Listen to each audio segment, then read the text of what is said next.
Ini adalah sebuah kisah nyata bidadari surga yang menggetarkan jiwa oleh Ustazah Halimah Al-Idrus. Selamat menyaksikan. Buku Ustazah bikin saya bisa tidur. Saya bilang, oh Ustazah jangan salah. Saya nggak bisa tidur 15 tahun lamanya. Saya bilang, kenapa gitu? Dia pun mulai bercerita.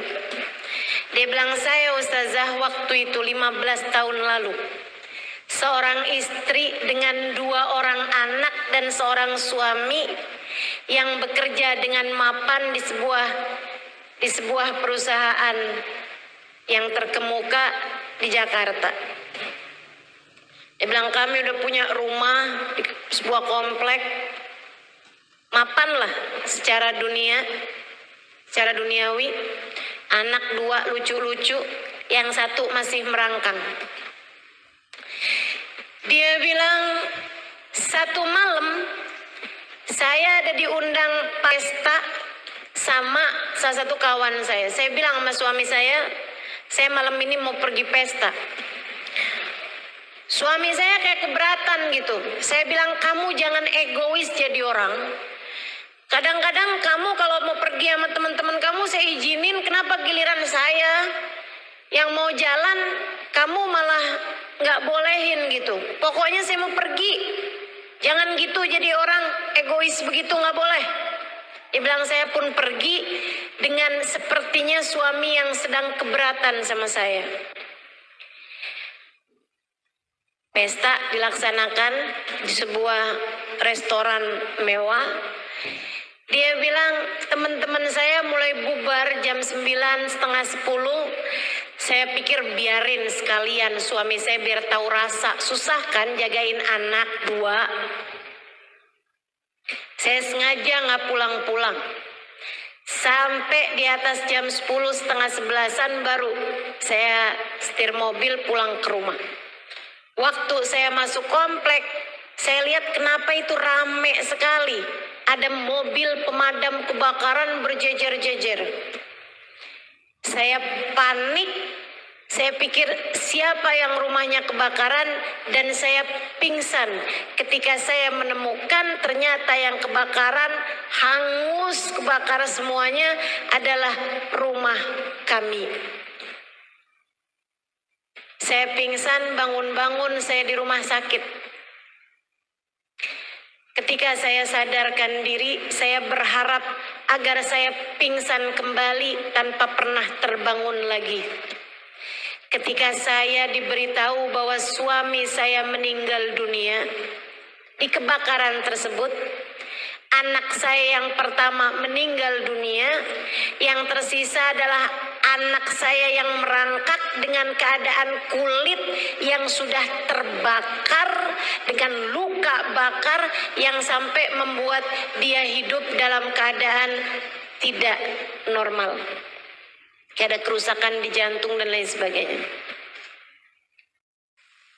Dia bilang, sejak hari itu saya tak henti mengutuki diri. Saya selalu merasa bersalah, dihantui perasaan-perasaan yang tidak menyenangkan bertahun-tahun lamanya. Kami akhirnya memutuskan untuk pindah, saya dengan anak saya, di sebuah apartemen. Saya tidak bergaul dengan orang-orang. Dia bilang, anak saya sekarang Ustazah udah di usia 15-an tahun. Dia cantik sebenarnya, tapi memang kulitnya banyak kena luka-luka bakar itu. Dan juga anak saya tidak pasti apa yang dia maksudkan dengan tidak normal ya. Mungkin kayak bagian dalamnya atau apa. Tapi dia bilang secara kecerdasan anak saya ini Ustazah bahkan di atas rata-rata orang pada umumnya. Tapi saya malu dengan keadaan anak saya, sehingga akhirnya tiap kali saya melihatnya, saya merasa bersalah atas kejadian 15 tahun yang silam. Karenanya saya jadi benci dengan anak saya sendiri. Saya tidak bolehkan anak saya ketemu semua orang. Dia sekolah homeschooling, nggak punya temen. temennya di dunia maya saja. Dia bilang saya nggak bolehin dia ketemu sama siapapun, saya nggak suka melihat dia dihina orang. Dan setiap saat itu terjadi, orang melihat anak saya dengan rasa kesian, saya kembali mengutuki diri sendiri. Saya setiap hari bekerja dan saya benci dengan musim liburan. Sebab akan membuat saya tidak sibuk, tidak menyibukkan pikiran dengan pekerjaan, dan membuat saya harus sering-sering melihat anak saya tersebut. Dia bilang anak saya sering WhatsApp saya, sering kirim SMS waktu itu ya. Dia bilang mama jangan lupa makan. Mama udah makan hari ini. Anak saya baik sekali Ustazah. Tapi saya tak henti-henti membencinya. Dia bilang sampai satu hari, beberapa hari yang lalu, saya pulang seperti biasa. Ustazah jangan salah, dia bilang. Saya sholat, gak pernah tinggal. Ustazah jangan salah, saya pergi haji, saya pergi umroh, saya pergi majelis talim, dan saya juga jadi pasien psikolog juga, jadi klien psikolog. Saya juga pasien psikiater. Saya datang ke berbagai macam seminar, saya datang kepada orang-orang yang saya pikir bisa meringankan beban hati saya. Dia bilang tapi itu semuanya tidak ada, atau belum, tepatnya belum ada yang berhasil buat saya. Dia bilang sampai satu hari saya pulang di larut malam. Habis kerja sengaja, tar deh tunggu biar gak macet. Saya pulang malam hari, dan juga tunggu biar anak saya tuh kayak udah tidur gitu. Jadi saya gak harus lama-lama ngobrol sama anak saya. Dia bilang saya masuk, ada paketan di kamar, di rumah, di apartemen mereka. Saya liatin dari teman saya. Saya biarin aja, saya buka, isinya buku Bidadari Bumi, Halimah Lidrus. Siapa nih, gak terkenal. Dia bilang saya pun pergi nemuin anak saya, secium keningnya. Kayaknya dia udah tidur atau nggak tidur, saya nggak tahu. Dia bilang habis itu saya keluar, saya cari makanan, saya makan sedikit dari kulkas. Kemudian saya pergi mandi, saya sholat isya. Habis itu saya buka televisi, nggak ada yang menarik. Saya buka bacaan-bacaan apaan, nggak ada yang menarik. Saya kemudian keingetan, buku yang tadi apa tuh? Saya pun mulai membacanya. Dia bilang halaman 1, 2, 3. Sampai dicerita wanita di bis. Mungkin kalau teman-teman pernah baca buku Bidadari Bumi, tahu cerita tersebut. Saya menceritakan tentang seorang perempuan yang naik bis barengan sama saya. Kami hanya berdua, jadi saya ketinggalan bis. Akhirnya saya waktu itu ada tugas ngajar di Darul Faqih, memberi kajian daurah buat ibu-ibu di Daruzaro di Tarim, Hadramaut, Yaman. Saya ketinggalan bis karena saya mau nyelamatin jemuran saya dulu. Akhirnya saya ke sana, bisnya udah jalan. Saya telepon Darul Mustafa, minta dikirimin kendaraan. Yang datang bis yang tadi isinya 60 orang. Saya sendirian naik di bis tersebut. Kan udah kosong, udah pada berangkat semua. Di tengah jalan ada perempuan berhentiin mobil, berhentiin bis tersebut, dia pun masuk. Seneng banget saya, ada temennya. Saya pun menyapa beliau, saya bilang Assalamualaikum warahmatullahi wabarakatuh, hababa. Waalaikumsalam warahmatullahi wabarakatuh, ya bunai, la ilaha illallah, la ilaha illallah, la ilaha illallah, la ilaha illallah. Saya sebenarnya kepengen ngajakin ngobrol, tapi lisannya sibuk berzikir, la ilaha illallah, la ilaha illallah, la ilaha illallah, la ilaha illallah. Jadi saya nggak mau ganggu. Dia duduk di bangku depan, deketnya pintu itu, saya duduk di belakangnya. Bis pun melaju dengan kencang. Tiba-tiba lagi bis kencang, ada anak lari lewat di jalanan, nyebrang jalanan. Bisnya takut nabrak tuh anak. Dia ngerem dengan sangat mendadak, membuat saya, waktu itu saya kurus, Teman-teman saya sekalian, itu saya pegangan sama itunya, sama pegangan depan itu aja kepala saya tuh terbentur sama bangku yang di depan saya. Sementara si ibu dua di depan saya itu, seorang ibu yang ada di dua baris depan saya terjungkal, teman-teman saya sekalian, terjungkal, kepalanya terbanting, kemudian dia jatuh di tangganya bis tersebut itu. Dia kayaknya mau mempertahankan diri gitu ya, dia pegangannya bis tuh, ada tuh pegangan pintunya tuh, ternyata pegangannya itu ada besi yang menonjol sehingga masuk ke tangannya, berdarah-darah, dilepaskan lagi, kebanting lagi. Ketika mobil berhenti, bis tersebut berhenti, perempuan tersebut dengan darah-darah di badannya karena berdarah-darah tangannya, pas ada di depan saya perempuan tersebut dengan mulut yang tersenyum dengan pandangan bahagia. Dia bilang, alhamdulillah, makasih ya Allah, engkau begitu baik dan dermawan.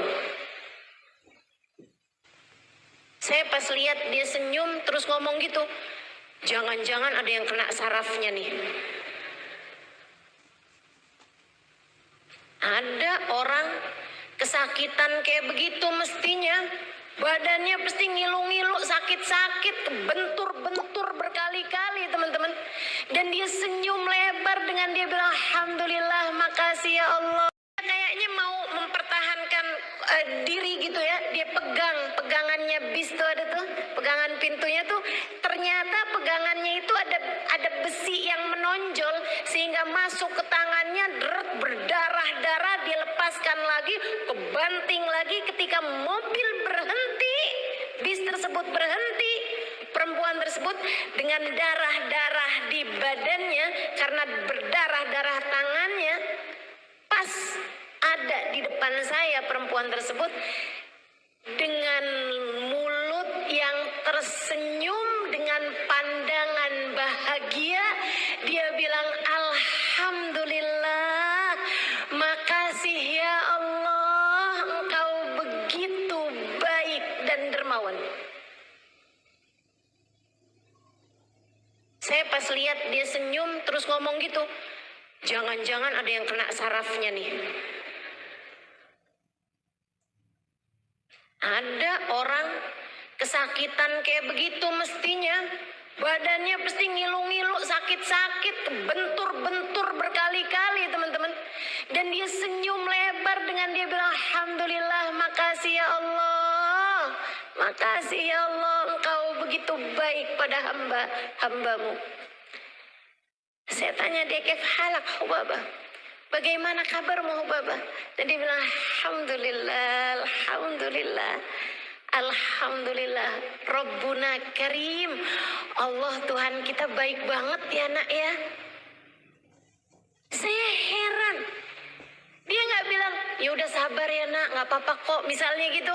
Enggak, dia bilang, alhamdulillah, Rabbuna Karim, Tuhan kita baik banget ya nak ya. Saya bilang, baik gimana menurutmu? Dia bilang, nak, kamu nggak pernah baca hadisnya Nabi, innallaha idza ahabba abdan ibtalah. Allah apabila cinta kepada seorang hamba, Allah menguji hamba tersebut, dibuat sakit hamba tersebut, dibuat susah hamba tersebut karena Allah sangat mencintainya. Kita barusan dicinta sama Allah, makanya Allah ngasih kita sakit kayak gitu tadi. Alhamdulillah, makasih ya Allah, makasih ya Allah, makasih ya Allah. Saya hari itu turun dari bis, saya ngajar, habis selesai saya pulang, saya makan, saya hadir roha, malam sholat jamaah dan sebagainya, sampai malam, sampai besok pagi. Saya nggak bisa tidur, saya malu. Saya menangis panjang malam, malu kepada Allah Subhanahu wa ta'ala. Ya Allah, ada hamba-hambamu di atas muka bumi ini yang mengerti, mensyukuri sakit sebagaimana orang lain mensyukuri sehat. Ada hamba-hambamu di atas muka bumi ini yang ketika diberi ujian berupa kesulitan, mereka menikmatinya selayak orang lain menikmati kemudahan. Di atas muka bumi ini ada hamba-hambamu yang mengerti berterima kasih atas hal tidak menyenangkan dalam hidup mereka. Sementara saya bukannya berterima kasih atas kenikmatan yang Allah berikan, kerjaan saya justru berkeluh kesah setiap ujian sekecil apapun datang menghampiri hidup saya. Saya tuliskan kisah itu di buku Bidadari Bumi pertama. Dia bilang ketika saya sampai di cerita itu, Ustazah, air mata saya tak berhenti mengalir. Dan itu adalah kali pertama dalam 15 tahun saya menangis. Sebelum-sebelumnya saya rasa air mata saya kering. Hati saya begitu hampa. Saya selalu menyalahkan Allah Subhanahu wa Ta'ala atas ujian 15 tahun lalu yang datang dalam kehidupan saya. Saya tak berhenti-henti menghujat Allah atas kisah 15 tahun yang lalu itu. Dan anak saya jadikan sebagai sarana saya untuk semakin menyalah-nyalahkan Allah atas buruknya takdir yang Dia pilihkan untuk saya. Saya menangis jadi-jadinya. Kemudian untuk kali pertama dalam hidup saya memutuskan untuk berwudu, mandi kembali, kemudian saya melakukan satu hal yang tak pernah saya sangka akan saya kerjakan seumur hidup saya, Ustazah. Saya sujud syukur. Sesuatu yang tak pernah saya pikirkan akan saya lakukan seumur hidup saya. Saya sujud syukur. Saya sampaikan kepada Allah, ya Allah, terima kasih masih Engkau sisakan iman dalam hati saya. Terima kasih ya Allah, masih Engkau sisakan anak untuk saya. Terima kasih ya Allah, masih Engkau biarkan saya sholat menghadap kepadamu. Meski seburuk ini pemikiran saya tentang-Mu selama ini, ya Allah, terima kasih. Betapa tak pernah kurang-kurang sebenarnya Engkau memberikan kepada saya selama ini. Akan tetapi fokus saya tak pernah melihat kenikmatan demi kenikmatan yang Kau berikan pada saya. Karena saya hanya fokus kepada satu ujian berat yang datang 15 tahun yang lalu itu. Maafkan saya ya Allah, mata hati saya telah terbutakan olehnya. Sesudah saya sujud syukur, saya kemudian menghampiri kamar anak saya. Saya memeluknya. Saya sampaikan padanya, "Nak, maafkan mama, maafkan mama. Maafkan mama selama ini telah meninggalkanmu. Maafkan mama, nak. Selama ini mama sayang padamu, tapi kamu hanya mama gunakan sebagai alat untuk semakin menghujat Allah dalam hidup mama atas buruknya takdir 15 tahun yang lalu. Maafkan mama ya nak. Betapa sebenarnya kamu adalah seorang anak yang selama ini sangat membahagiakan hati mama. Mama menganggapmu sebagai musibah, padahal sebenarnya kamu adalah karunia terindah yang Allah berikan dalam kehidupan mama. Maafkan mama sayang, maafkan mama." Saya pelukin dia dengan air mata yang terus membanjiri pipi saya. Anak saya balik menangis. Kemudian ia berkata, "Ya Allah, terima kasih. Akhirnya doaku Engkau ijabah juga ya Allah." Kami menangis bersama-sama, Ustazah. Kemudian sudah itu, saya bilang sama anak saya, "Tidurlah kembali." Saya pun mengerjakan sholat sunnah. Kemudian saya ambil buku Ustazah kembali. Kedengaran adzan subuh, saya pun mengerjakan sholat subuh. Sesudah itu saya lanjutkan kembali membaca buku Ustazah. Dan entah di halaman keberapa, saya jatuh tertidur. Sesuatu yang dalam 15 tahun saya tidak bisa tidur kecuali sudah mengkonsumsi pil-pil tidur. Kamu mau menderita? Gampang. Gampang.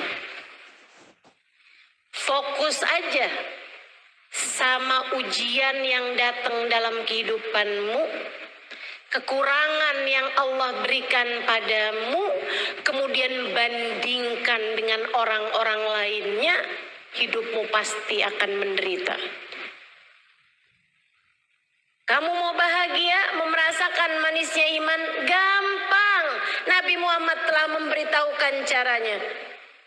Man radiya billahi robba, ridholah dengan apapun yang datang dalam kehidupanmu. Ingat teman-teman sekalian, tak ada siapapun punya kehidupan yang ideal.